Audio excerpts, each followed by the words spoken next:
Hey, everybody, this is Heidi St. John. Thanks for tuning in. You guys have found me at my little corner of the internet. This is the Off the Bench podcast, and I am really thrilled today to have a new friend on the show who I previously only knew from the Babylon Bee, but now he's on the show. Siaka Massaquoi is here with me, and he has been a Hollywood actor for over 15 years. And during the COVID lockdowns, he saw the chaos and the lies being told by the mainstream media, and he started speaking out. Like many of you, he started separating fact from fiction. Stick around. This is going to be a fantastic conversation.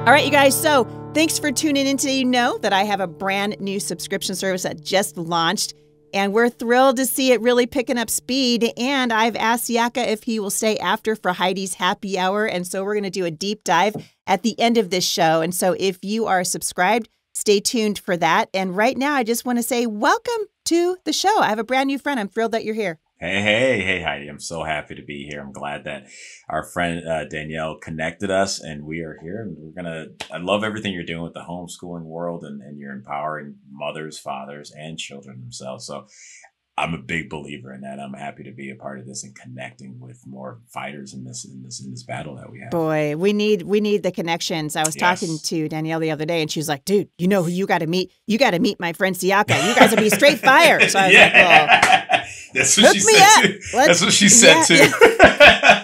So you got to know. You got to know she's just like us. She likes to do stuff. She's a doer. She likes.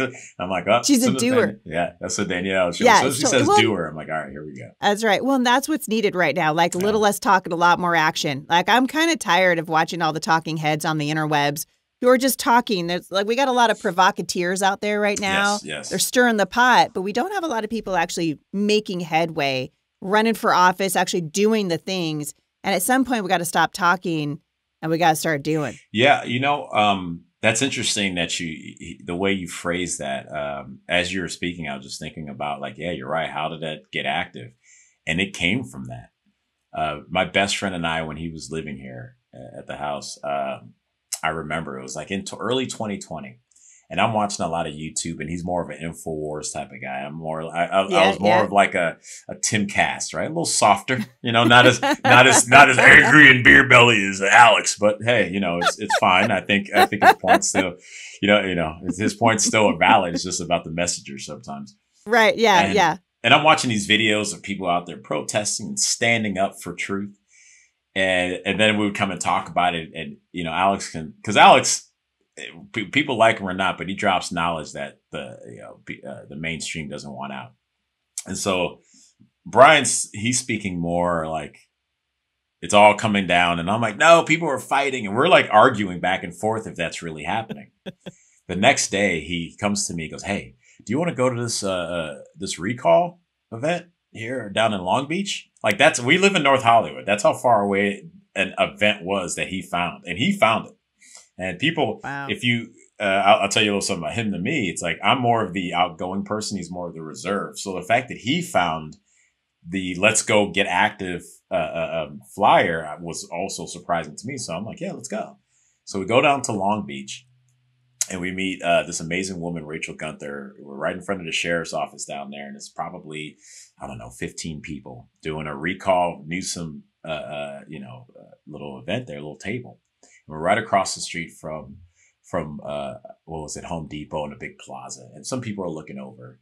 And Brian had brought out like a list of Newsom. He wrote out a list of Newsom's highlights or lowlights, if you will, of releasing. And they're all just lowlights. Oh, it's the lowest of the low. He's awful. And, I'm reading it. Some of them I knew, but some of them I didn't. It was really upsetting me as we were driving down. So as we're there, we're helping people out. And Rachel goes, hey, do you want to get on the microphone? I was like, oh, okay. I was like, hey, come vote and this and that. And we need to change this around. And, he's releasing criminals. And where do you think they're going to go? They're not going to come up here to the beautiful part of Long Beach. They're going to the hood. You say you care about black folks. Where do you think those criminals go? And I'll just start going to the point where I had to put the microphone down and I backed away shaking. And I'm like, oh my goodness, what's going on? I did not know I had that in me. I didn't, not like that. I could talk about sports like that, right? But I could talk about which comic book character is really the most powerful like that. But, So, you've been raised in, like a lot of us, social issues. You keep you want to be, you don't want to rock too many boats, right? Which is straight up how we got here. Exactly. Right? It's how we got here because we were told, oh, politics and church don't mix, or nice people don't talk about those things, or hey, politics and Thanksgiving don't mix, except for Thanksgiving's nothing but a political holiday. That's exactly what it is. Like, yeah, it's messed us up. Well, and it's one of the great lies that I think have been told about politics and religion don't mix. Literally, religion is whether people believe in the God of the Bible, or they believe in their secular, nothing exists, nothing matters. Both are religions.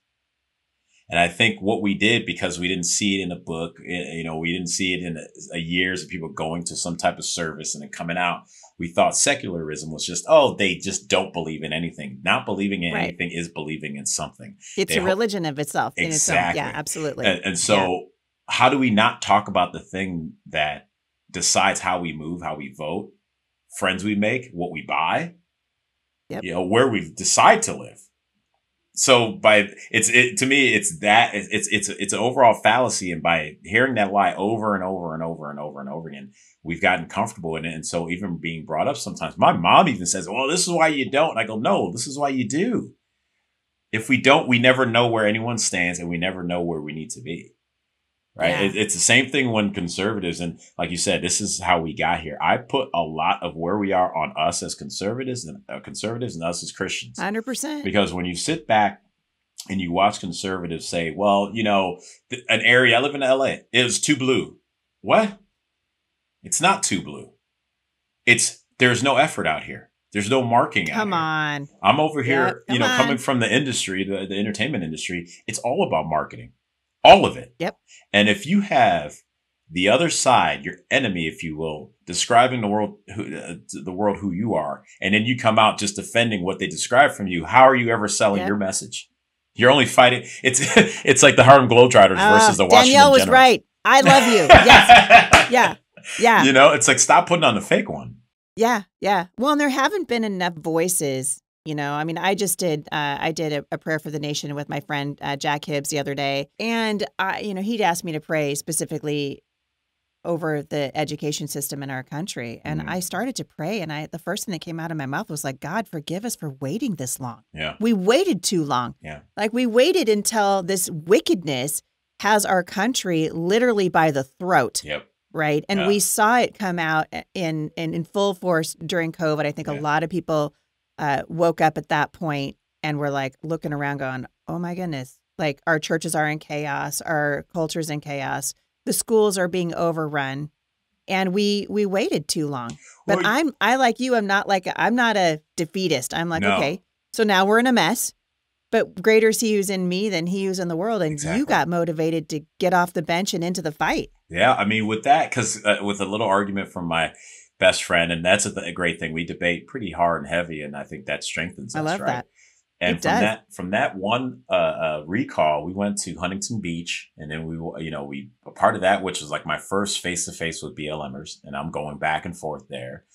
And then we go. That should be fun. We should talk about reparations. I'm gonna write that. Oh, we could talk about it if we want, and I mean, I don't know where I sit since I told you about my great grandfather, and if anyone knows the history of the true history of the slave trade, it wasn't a bunch of Dutch slavers that went into sub-Saharan and grabbed people, because they would have died of malaria after a few weeks. Right. So who was it? Exactly. And so I kind of sit in a really interesting space, because it's all the greatness that my namesake did do. He was one of the major slave traffickers of that time. And so we're here with the reparations. The reparations, everyone hear it now. It's all a scam to make government bigger. What I've noticed is that all these appeals to the heart the left has done, every point of the way, first of all, it's a lie. Secondly, it just makes them bigger. And third, it all leads to death. So I call them a death cult. People like it or not, that's not my problem. They need to stop killing. And so we're in a position now when that whole reparations idea it's never going to be accomplished. California has nothing to do with it. And it's just another way. And I said, this is one guy who was like, oh, they're at least going to do this. I'm like, yeah, well, how are they going to prove it?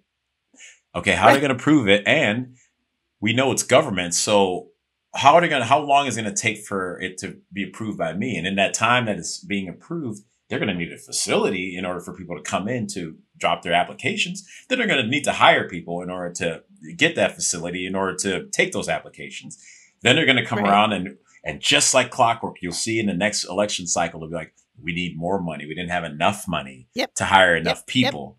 And now we're going to have these little little pockets all over our country building up, trying to find ways to tax people more money and give it and not even give it away. Because we got to remember, you have to prove that somehow you were going to be a part of, whether it's the housing discriminations in California or as a slave. So how long is that going to take? And all that time, what's getting bigger and bigger and bigger? More government. Yeah, exactly. Yep. So it's a great scam. And they're solidifying the permanent victim class. Yep. They're enshrining into American law the permanent victim class instead of looking at ourselves as victors and looking at ourselves as capable and saying, you know, put your heart and soul into it. This is America. You can actually get something done. They'd rather us sit home and take money from the government, grow and bloat the government, and turn us into perpetual victims. Well, you know, I would say it's like this, that the government wants us to be bloated. You remember the movie WALL-E? Did you remember see that movie? Yes. Yeah? Of course I did. Do you remember what the people? I have kids. Yeah, oh yeah. You have 7 of them. They're how many times did you see WALL-E? I saw WALL-E 150 times. There we go. I did. Right. And once I got over, I mean, I'm a conservative. Once I got over the hardcore, I'm like, this is like an environmentalist, like, you know, repackaged for little kids, environmentalist, you know, climate change mumbo jumbo. But I do remember everybody was overweight. Yep. And they couldn't get up the stairs without help. And they kept feeding them things that weren't good for them. I do remember that. And if you look at, when I went to Europe, I saw the difference between fat America and fat Europeans. Europeans can get big, Americans get fat. It's a whole different thing. And that processed food that we have here, that fat look, it's not natural fat. And so if you look at that movie WALL-E, that's what everyone looked like. Everyone looked like processed fat. And so it got me thinking to myself, they took gym out of school back right after I got done with high school. They have been a sedentary life is what has been pushing. The lockdown had people hide in your house during the summertime when vitamin D, you know, is supposed to be the best thing for you. Then let's go to don't build up your own immune system. Don't do that. No, we're going to give you a fake one. That's going to work, we promise. Because the government always works. Exactly, right? Right. So we sit there and we see this plan and what they're doing. That's why I always go, this is a death cult that we're living in. This is a death cult that has taken full force and come up front. But it's a death cult that's living strong only because Christians or Christian conservatives, Christians in general, step back from, we advocated these spaces. And by advocating these spaces, we cannot be upset about what comes in that space. Again, attack them. We can be upset at ourselves to want to be active and do something about it. But I'm a big believer in watching how things are happening from the schools. We're supposed to be in the schools. And I remember 10 Commandments being taken out. And I remember in the 90s, they were talking about when it shifted from Merry Christmas to Happy Holidays, right? We've abandoned entertainment, and I'm in entertainment business. Hollywood was started by Christians to tell Christian stories. That's what it was started at. For things like the Gone with the Wind, they used to have a panel to make sure the word damn, I don't give a damn, was okay. Yeah. They had to discuss this. That's what Hollywood was about. Then Christians left. Look what it looks like now, right? We see the same thing with the schooling system. That's how it was started. These people were doing this so that they could give back to community as Christians. And we advocated that. Most Ivy League schools are Christian based to start, if not all of them. We left that. Harvard University, Princeton. Yale. Yeah, and they are a shell. They are just a shell of what they used to be, because you're absolutely right. We took God out of the equation, and now we're a nation that's suffering because we've decided to abandon God. So so it got me to, as I went to the Beverly Hills rally, started in June of 2020, went to the first one where some black lady came out of one of the stores and called me a coon. It was really, that was like, holy moly. I'm walking down the street and we're all going saying, she comes out of Gucci Couture and she yells it. She was an employee too. And it's like, that's how far we've come, because we have a black woman who sees a black man and will call him the name of the slaver's name for him, if you will, in front of all different other types. And I thought to myself, that's how far it is. What if that was her son? She'd be okay with another woman calling, or, a woman calling him that. And I'm watching this stuff right. as I keep going. I keep doing speeches. And in my speeches, I'm like, if you're mad at what you see, you run for local, you get for local, you run for it, you do this. And it kept hitting me. People ask if I'm going to run, and I'm like, politics, right? But then in that whole process, I'm like, well, this is why we're losing. We lose because, not me, but you. Even though I'm fired up, but not me, but you. And there is nobody, Trump included. And I voted for Trump both times, but Trump included, there's nobody in your example that's going to come and save the day, i.e. Superman. The only one that's going to save us is the Lord Jesus Christ, and we just don't know his timing. Right. So I say we're commissioned to live as Christians on this planet until he comes back. So if Jesus, we don't know his timing, Superman doesn't exist, then who else's responsibility is it to step in these spaces? Yeah. Whether we, I don't, it's true. I'm an actor. I don't know anything about politics to that standpoint, but I ran. And in running, but you did that, right? So you ran for state assembly in District 43. Yeah. And I don't know if Danielle told you, but I ran for Congress last year. Yes, she did. So, look. Look at us. We're only a little bit singed. I got comic books on the wall, man. Like I'm not playing here with I'm not like Charlie Kirk with all like the thick books of historical knowledge within the political realm. Right. The Mayflower Compact behind you. Nope, that's a comic book. Yeah. It's but what I do know is I lived in this area for 7 years. I've seen the community get worse. I've seen that families live around here. And and by the policies that the person I ran against, or just the Democratic policy in general, I'm like, it's not helping the people around. I think I can help. And we forget our body politic was not founded so that whoever goes to this school and has this degree is the right ones to do it. No. That's right. It's for and by the people. The people. And we, the people, have advocated for too long. So we, the people, are going to be the only ones to get in there and do the work that needs to be done. Yeah. So it's an exciting time, though. It's an exciting time. It gets us off our butt. It is. And it takes courage. Yeah, it takes courage. I mean, you can't, I've written, I don't know, a whole bunch of books. And I talk to moms a lot about the culture that we're living, because I raised my 31-year-old daughter in a very different world than I'm raising my 12-year-old daughter in. Right. So our youngest is 12. And I have had to have conversations with her that I would have not wanted to have with her 31-year-old sister. Wow. But the fact of the matter is the world has shifted on its axis, and we're not living in the same world that we were living in just 20 years ago. We're living in a very different world, and it requires courage. Yes. It requires courage to get off the bench and onto the battlefield. It requires courage to run for office.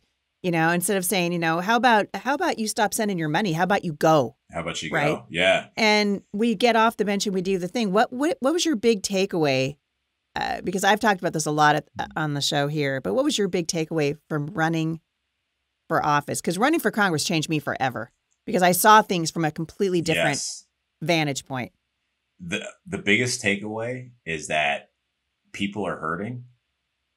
Yep. And they aren't, like, especially someplace like LA, I could assume San Francisco, Chicago. People are hurting, and these places have only sold one brand of, coffee. It's only been Starbucks. And so people are like, I want coffee, but I don't know about Starbucks, but there's nothing else. And now it's up to us. I started earlier saying it's a marketing issue.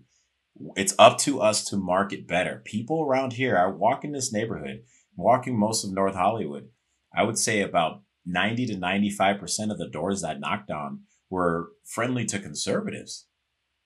I heard more. If you said liberal, I would have said, I'm okay. No, thank you. I heard more of that. And I've been living in this area for 7 years, and it wasn't until last year that I actually got to meet my neighbors. Met people that go to church right around the corner from me. Met people, oh yeah, I've been doing this all the time. You want to be a part of this? And I'm just like, it reaffirmed what I learned in the Beverly Hills rally, because the Beverly Hills rally was exactly the same, where we're in the middle of Beverly Hills, middle of Hollywood, LA. You have people driving in from Sacramento every weekend to just come and connect. You had the old school cholos with their ties up here, and you had your grandmas from North Hollywood, and you had your skater punks from Silver Lake. You had every type of American there celebrating the flag, and they were putting that support behind the president. And I'm in the middle of LA, We had even had Brandon Straka with the walkaway movement. Yes. Yes, we had him and his walkaway group started in West Hollywood and walked across, all the way. It was probably like a mile and a half walk to Beverly. So I sit there, I'm looking at this. I'm like, this is what marketing is. And you see people coming out, even actors that I've known and met who are in the industry doing well will come up to me wearing a mask, go, man, I'm an actor, so I can't, but this is great what you guys are doing. So it tells me that the fire is there. We just haven't marketed. We don't have a soft landing spot for people. Man, it's so true. There is no soft landing spot, so right? we got to stop looking for it. We have to create it. Yeah, it's so true. And I think to myself, I moved out here at 24. If I'm a 24 black kid from a single mother home from Chicago, even if I believe that everything that the right or conservatives have to offer is correct, I'm around other people who aren't speaking that way. Why would I say anything? Why would I step out of my comfort zone? Well, and you put your career at risk when you do that. I mean, that's the truth, right? Yeah. You put your career at risk. There's so many things. It is risky, and that's why I said it requires courage. Yes. And courage is contagious. Yes, it is. Right? Billy Graham said that when one man takes a stand, the spines of others are stiffened. Yes. And it was a large part of the reason why I ran for Congress was just to say, listen, if Heidi St. John, this homeschool mom of 7, I mean, I'm busy. I didn't have time to run for Congress, but I was like, I love the country and I think I can help. And I love that you said that. I think I can help. And the country was made for ordinary citizens to be in charge of the governance of this country. And instead, we have career politicians. What do we got in Washington, D.C.? What are they all, like 180 years old now? They've been there forever. It's awful. And here's the other thing. Awful. The other thing that I learned, too. These people that win consistently in places that are too blue to try, they don't even come out to talk to the people at all. Nope. Nope. That's everyone should be insulted that those that you give power to in order to decide how you live, they don't even do a campaign. They can't be bothered. Because they know they're going to win. Yeah. I had my opponent do 2 events. One gave $10 million to a community college for STEM research. So it's $10 million to a very specific small pocket of people. And we have this problem that we have in LA. And then $5 million to the Boys and Girls Club. Okay, great.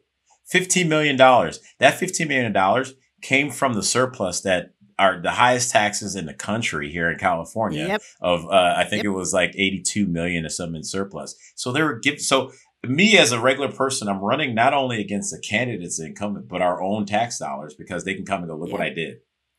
She sent out one flyer.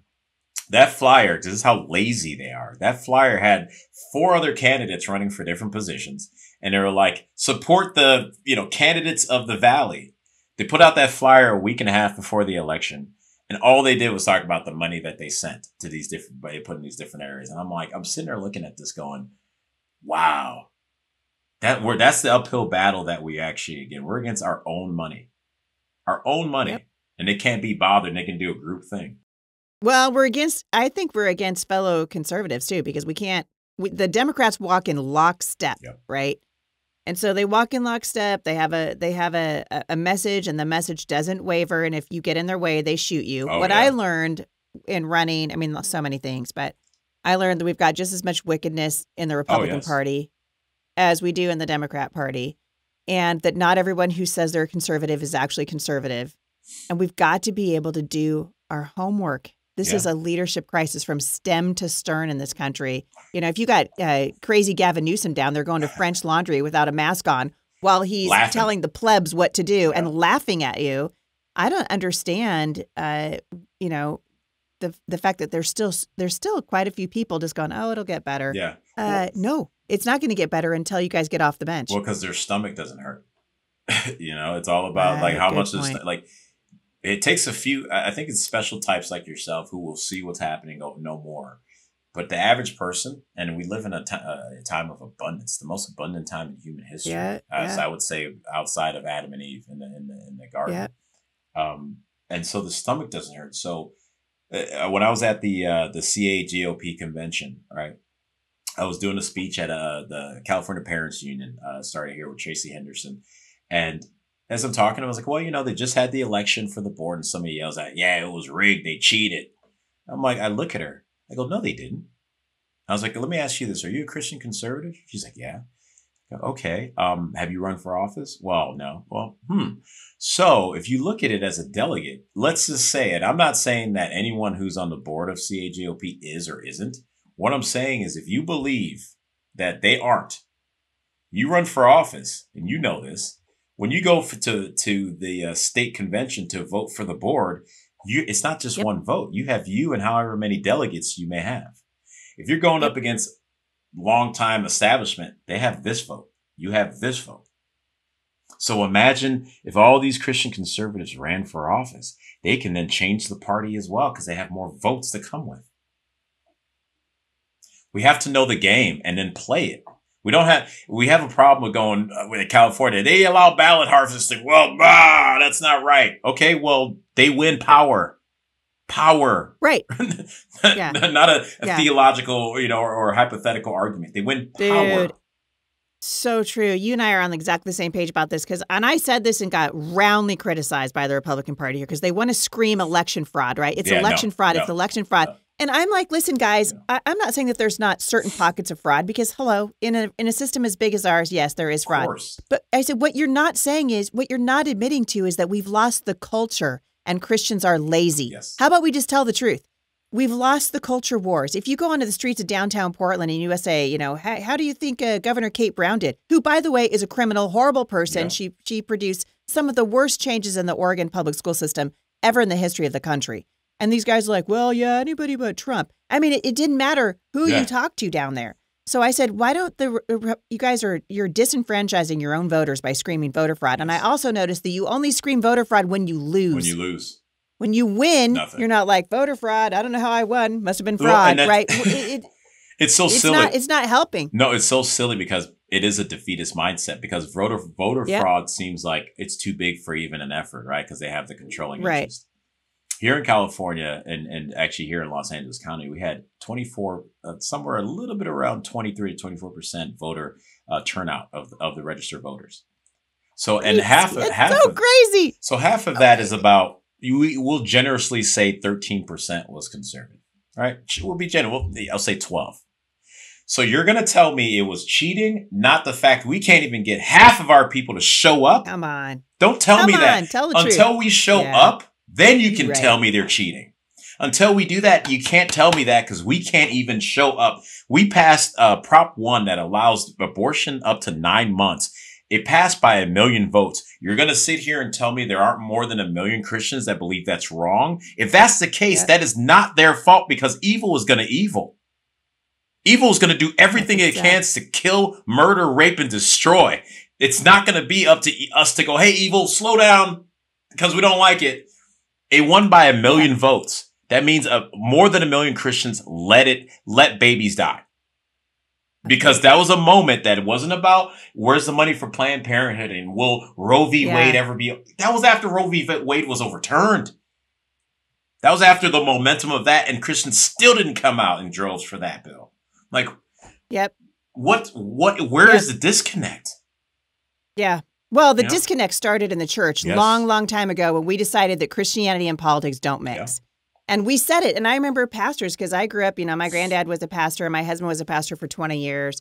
And I heard it over and over again, and I love what my friend, Pastor Rob McCoy, said when people went to him and said, love that guy. And he would say, they would say the politics is dirty, and he'd go, so is the church. What's your point? Yeah, right. Like at what point do believers say, okay, if we need to change this, we got to stop waiting for the rapture because that's the other thing. The Lord's coming back, and I see this all the time in my social media platforms that I'll say, oh my goodness, look what's happening in the Tennessee Unified School District. Look what's happening over here, and then inevitably somebody will say, the Lord's going to come back, which is really just you saying, I'm not going to do anything. Yeah. I'm going to sit here and I'm going to take care of me, myself, and I'm just going to wait for the Lord to come back. Except for Jesus said, occupy until I return. Exactly. And if we understand what occupy means, it means you engage, you care about the people that are around you enough to do something about it. And I want to point out to people, whatever the do something is, does not have to be running for office. It does not have to be establishing like a whole rally every weekend at a park somewhere in your city.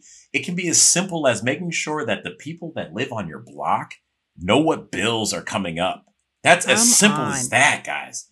Like, we need to engage, and you can't look up and go, "Oh my goodness, I can't believe they're doing this to kids."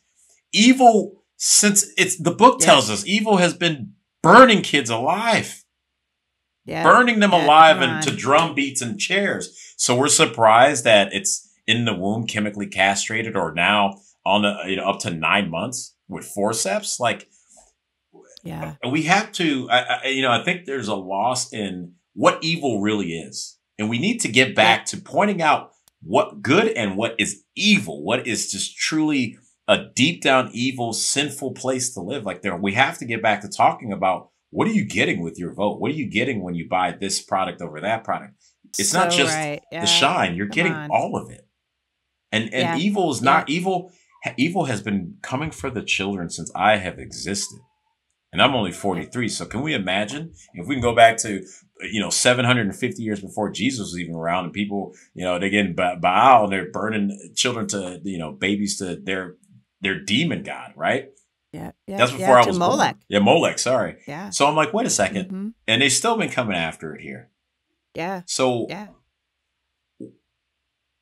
they're going to be coming after children until I'm gone. So where are the people of God? I mean, the question needs to be, where are God's people? Yeah.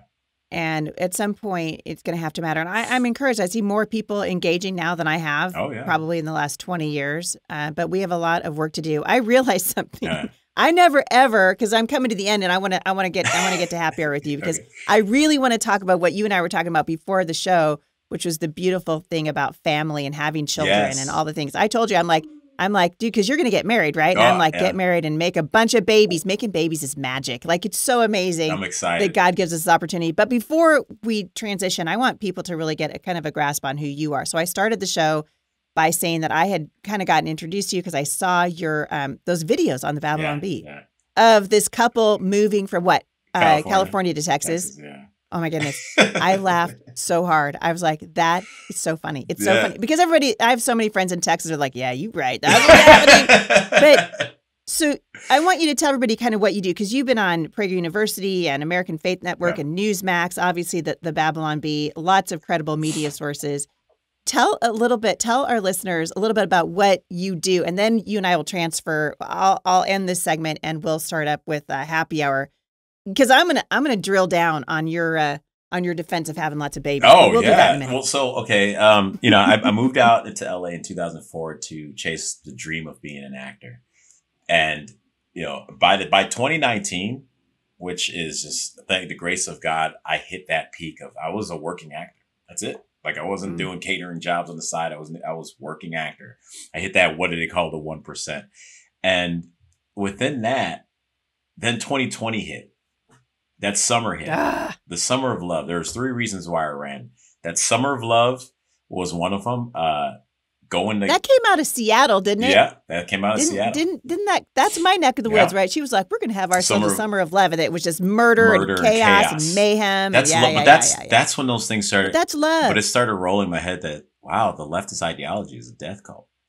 But I'm watching the Summer of Love. I'm from Chicago originally. I've been paying attention to Chicago politics since 2010 when Rahm Emanuel, Barack Obama's homie, he was in as mayor. And the following year, South Side was more violent than New York. He's worse than Lightfoot, maybe. Oh, he's worse because he actually started the destruction. He shut these schools down in the first 6 months of his administration in the South Side, and that's where the war zone is.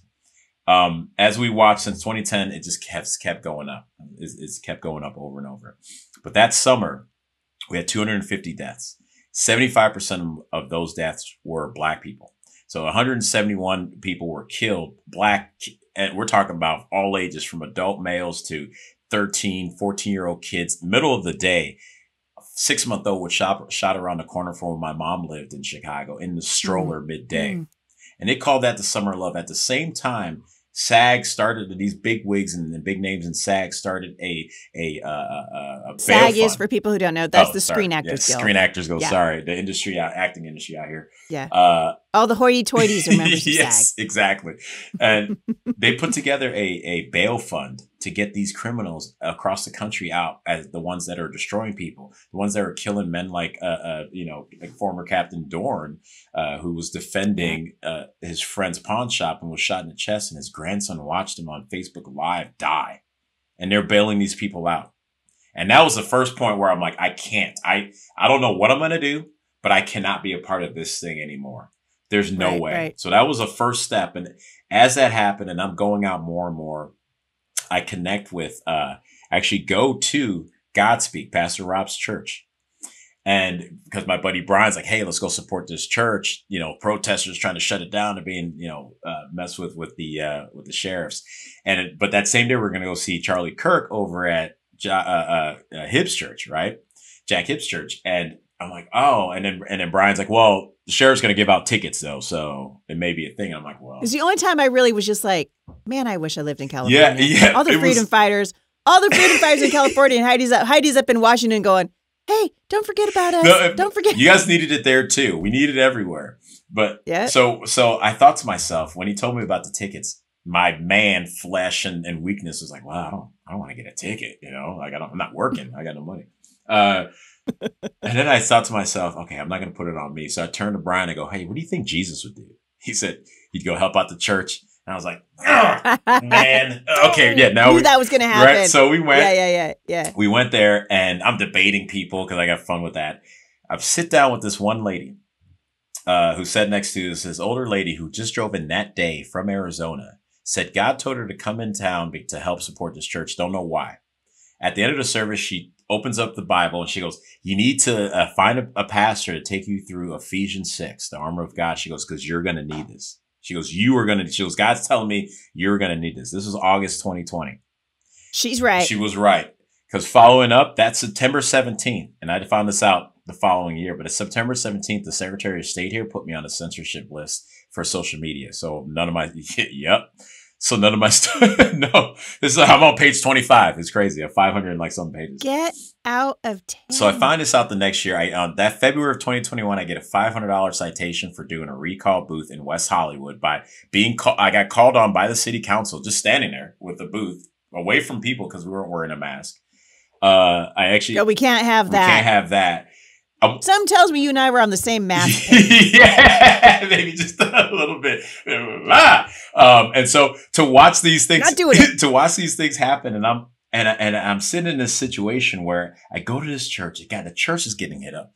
I'm watching like my industry support these murderers, and I'm like, why don't people want to do more? Why don't people want to get out there more? I'm talking to my family members. They're calling me crazy or kind of dismissing, and it hit me. Number one, I got to get involved. But number two, we have such a huge marketing problem. We don't market ourselves, and we don't show how much fun it was and how much fun it is to be a Christian, how much fun it is to be a conservative, how much fun family is. Life-giving. Yes. And that really was speaking to me like big time. And I look at what I do as a performer, as an actor, and having the ability to move people with my words and with how I can present myself. I'm going, okay, I think I need to be all of it as much as I can. I think I need to be the motivational speaker out here. I need to be the fun guy who make people laugh. I need to also be the politician, because if I can at least go, hey, I'm not doing everything perfect, but I'm out here and it's exciting and it's something that we need to do. Maybe that can happen. I ended up they put me on the cover of LA Times for shutting down the Dodger Stadium vaccination booth, and we weren't even. Hey man, not everybody gets to be on the cover of the LA Times for shutting down stuff. No, so that's good. But I didn't do it, especially when you didn't do it. And so all these things, all these things are happening. I'm just like, we have to tell a better story. We have to lean in on that. Was able to, running for office, I started doing things like doing comedy shows to raise money. Because like you were saying earlier about talking heads, I'm like, we got to get away from just talking. We have to entertain. And so we did a comedy show. We had Adam Yenser from the Babylon Bee come out. He came out. We talked. The people were like, we'd love to have you on the podcast. Great. Go out the podcast. We're like, we know you do comedy. We'd love to have you come and do a sketch. I'm like, great. I'll do a sketch. We did a sketch. They ended up not pulling that up. Then they're like, we'll do another one. Great. Come back. Cause I was just about, I want to be dynamic as a Christian. I want people to see a Christian can be a politician, a Christian can be a comedian, a Christian can be just a passionate person out in the street. Right. I want to show why that. Why can't we be all of those things? Why do you have to separate the gospel of politics? Why can't we do the gospel and? Think about this. And this is the thing that hit me, and we're about 3 minutes away, and maybe this is a good to get people's palates excited about this. But I thought as Christians, we dropped the ball on something that Jesus himself is what we lean into, that he does so well. What did Jesus do so well to us? He told us stories. He was engaging and he told stories. He never just straight up said like, "Hey, I'm God. If you don't follow me, you go to hell, everybody." Somebody showed me in the Gospels where he said that. No, he talks about mustard seeds. He talks about inviting to a party. He left that up to Paul. Yeah, he did. Exactly. That was Paul's. But he was like, Paul, you're going to be the heavy. Yeah, the heavy hand. Well, then I'm going to actually do the heavy thing. I mean, he went to the cross. Well, and that was his burden before when he came down. But if we follow what would Jesus do, we need to be better storytellers, better storyteller presenters in that way. If we can do that, this is inherently the arts. It's inherently the arts. And how do we not touch that? Why is all our programs... Which the left has just hijacked. They've jumped all over it. And there's places... Everyone check out Loor, LOOR.TV. They're a Christian streaming service. Our comedy group, What the Fact, just signed with them. But the way they work, they're going to have you as a customer base decide what projects get funding. Now it's back in your hands. They want content, scripted content that we can sit there and pull people's hearts with. Remember growing up that people could say... They could describe themselves as some type of a friend, like I'm Ross, I'm Rachel on this. Conservatives, what stories do we have that we can connect with to say that we are? Nothing, except for the Bible to a certain extent. We don't hold on to it. And we don't use it in the way that it should in that sense of storytelling. We need to create these characters. That Babylon, California moved to Texas. I knocked on a door while running for office. She opens the door, starts laughing. Gives me a big hug, says, "I love everything you're talking about." I get home that night. She knows you off the Babylon Bee? Not because I was a politician. I get home, she sent me $500 for my campaign because I was giving her something that wasn't just the truth. It was an emotional connection.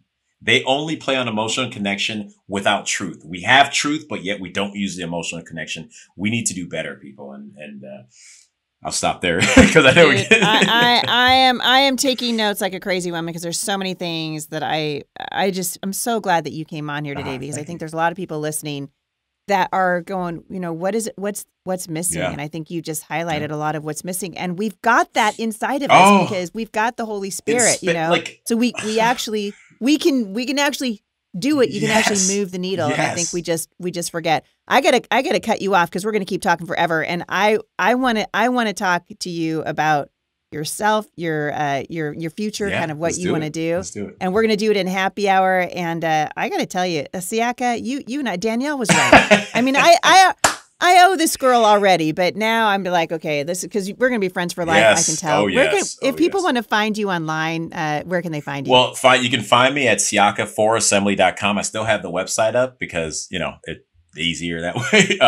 You can check me out on Instagram, and I put it down here, Siaka_Massaquoi. You can check me out on Twitter at Siaka Massaquoi.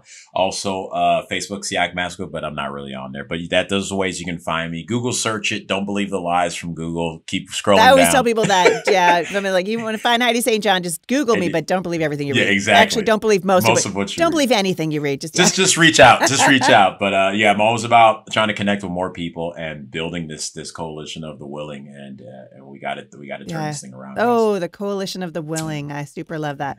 Well, Siaka, stick around, and we're going to come back for happy hour in just a minute. You guys, for more information on my guest today, go to HeidiSt.John.com/podcast. You know the drill, and I will link back to all things Siaka Massaquoi in the show notes today. I hope you've been encouraged. I mean, I'm taking notes from this guy, and I'm like, we got to do a better job. We got to tell a better story. Greater is he who's in you than he who's in the world. Stick around. For those of you who have subscribed to the podcast, you know how to do it. If you haven't subscribed, just hop on over to Spotify, click on the subscribe button, and you're going to get all the extra content that we are producing every single day here at the show. And you're going to love this conversation because I'm telling you what, before we started recording, I was like, Nuh-uh, stop it. No way. I love this guy's heart for family. And he said it, he alluded to it really just a minute ago. Family is fun. Family was God's idea. Having children is God's idea. And we're gonna spend a little bit of time talking about why it is so awesome. So come back for Happy Hour with Heidi. In the meantime, I appreciate you guys listening. I'll see you right back here tomorrow at the intersection of faith and culture.